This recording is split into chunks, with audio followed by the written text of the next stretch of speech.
Welcome to Democracy Now!, democracynow.org, the War and Peace Report. I'm Amy Goodman. The self-proclaimed Islamic State has captured Ramadi, capital of Iraq's Anbar province. The last of the Iraqi forces fled on Sunday as ISIL forces swept the city, killing government loyalists and seizing military equipment, including U.S.-supplied weapons. Local officials say around 500 civilians and soldiers were killed in just 2 days of fighting and that thousands have fled their homes. The fall of Ramadi comes despite weeks of U.S. airstrikes and is considered one of ISIL's biggest victories since it seized territory across Iraq last June. Speaking today in South Korea, Secretary of State John Kerry said he expects ISIL's gains to be reversed.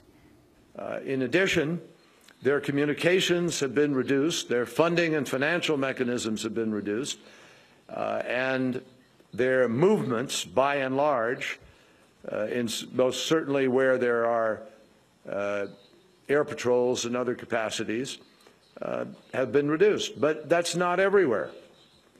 And so it is possible to have the kind of attack we've seen in Ramadi, but I am absolutely confident in the days ahead that will be reversed.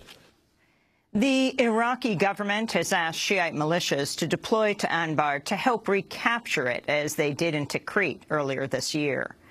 A U.S. military raid inside Syria has reportedly killed scores of Islamic State militants, including a mid-level leader. The Pentagon says the operation killed Islamic State Defense Minister Abu Sayyaf and about a dozen others. Sayyaf's wife was captured, and a woman said to be the couple's Yazidi slave was also freed. The U.S. says it did not coordinate with the Syrian regime. The Saudi-led coalition has resumed bombing Yemen after a 5-day ceasefire expired. Strikes were reported in the province of Aden as Houthi fighters battled rival forces across the south. The 5-day pause allowed for the delivery of urgently needed humanitarian aid, but several cities failed to receive any assistance. The UN envoy to Yemen, Ismail Ahmed, urged all parties to renew the truce. We have seen how this humanitarian truce has given us a glimpse of hope by allowing aid to reach the Yemeni people at a time when they most desperately need it. In light of this spirit, I urge all parties to renew their commitment to this humanitarian truce for at least 5 more days.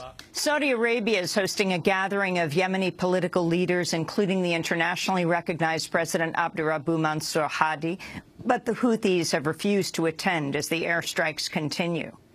A federal jury has sentenced 21-year-old Jahar Tsarnaev to death by lethal injection for setting off bombs at the 2013 Boston Marathon that killed 3 and injured more than 260. U.S. Attorney Carmen Ortiz welcomed the decision.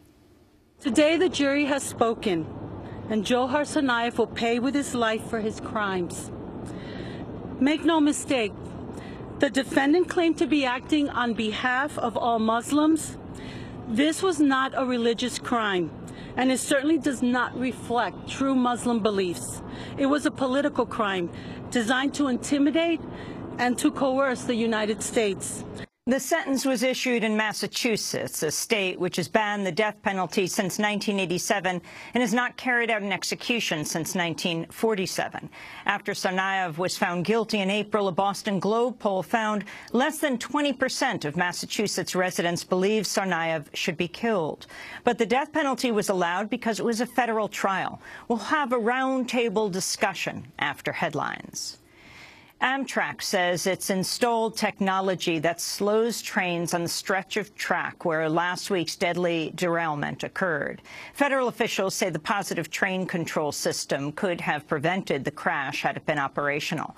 Full service is resuming on the Northeast Corridor train line today after repairs were made. Federal officials continue to investigate the derailment's cause and conflicting accounts surrounding the engineer.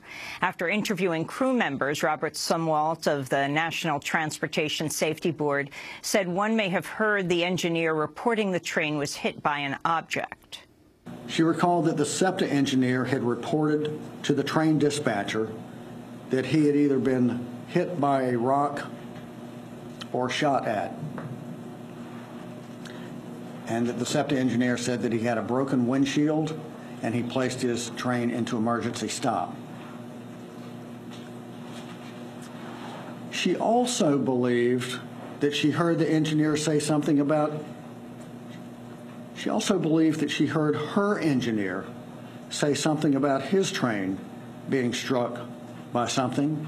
Another crew member says he doesn't recall hearing of anything hitting the train. The engineer himself has spoken to investigators but says he does not recall the moments before the crash. 9 people have died in a gun battle involving rival biker gangs and police in Waco, Texas. Authorities say a dispute over a shopping mall parking space descended into a fight between 3 different gangs. Police had been stationed at the mall in anticipation of criminal activity and moved in when gunfire began. The resulting shootout left behind a gruesome scene of blood and bodies. Waco Police Sergeant Patrick Swanton said it's the worst crime scene he's ever seen. I can confirm that we still have 8 dead here on scene. 1 additional has died at the hospital for a total of 9. Those numbers may rise. I told you earlier we had at least 16 that were transported to the hospital. Many of those had gunshot wounds and stab wounds. I will tell you that in 34 years of law enforcement, this is the worst crime scene, the most violent crime scene that I have ever been involved in. There are dead people still there.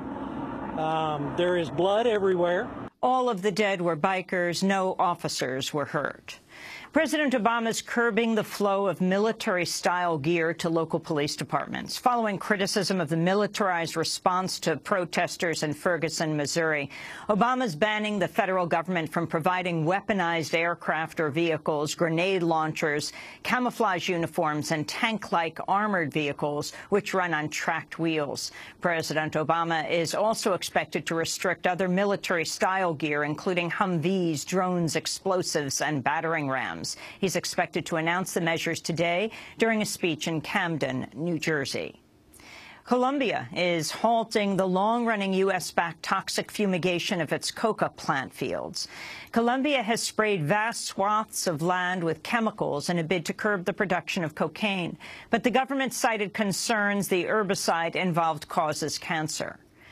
An Egyptian court has sentenced ousted President Mohamed Morsi and more than 100 others to death. The ruling comes in the case of a 2011 prison break, 1 year before Morsi became Egypt's first democratically elected leader. He has been imprisoned since being overthrown in a 2013 coup. The death term must now be confirmed by Egypt's Grand Religious Authority and could still be appealed to Egypt's highest court. In a statement, Amnesty International called the trials, quote, nothing but a charade based on null and void procedures. The Partnership for Civil Justice Fund has announced an unprecedented settlement with the Obama administration to change the way the U.S. Park Police conduct mass arrests.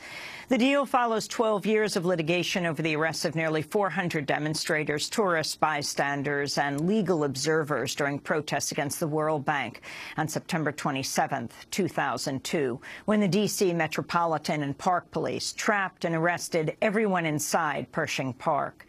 The new policies agreed to by Park Police under the $2.2 million settlement prohibit police lines to encircle protesters, require specific probable cause for each arrest, and mandate fair notice and multiple warnings before arrests are made. In a statement, the Partnership for Civil Justice Fund said, quote, if these reforms can be enacted here in the nation's capital, they can and should be implemented in cities across the nation. About 500 environmentalists and indigenous leaders took to kayaks and small boats in Seattle Saturday to protest Shell's plans to drill for oil in the remote waters of the Arctic. The so-called paddle in Seattle came as Shell's massive Arctic-bound Polar Pioneer drill rig arrived at the port of Seattle despite local opposition. The protests are expected to culminate today with nonviolent civil disobedience to disrupt Shell's operations. The Obama administration recently defied environmentalists by granting Shell conditional approval to drill in the Arctic this summer. And 3 peace activists who infiltrated a nuclear weapons site have been freed from prison after their convictions were overturned. In 2012, the self-described Transform Now plowshares broke into the Y-12 nuclear facility in Oak Ridge, Tennessee.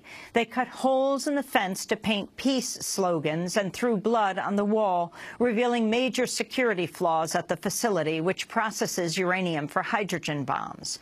The 3 were convicted of damaging a national defense site.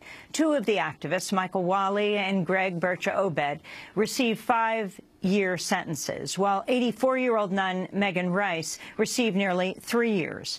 After 2 years behind bars, a federal appeals court recently vacated their convictions, saying the prosecution failed to prove the 3 intended to injure the national defense.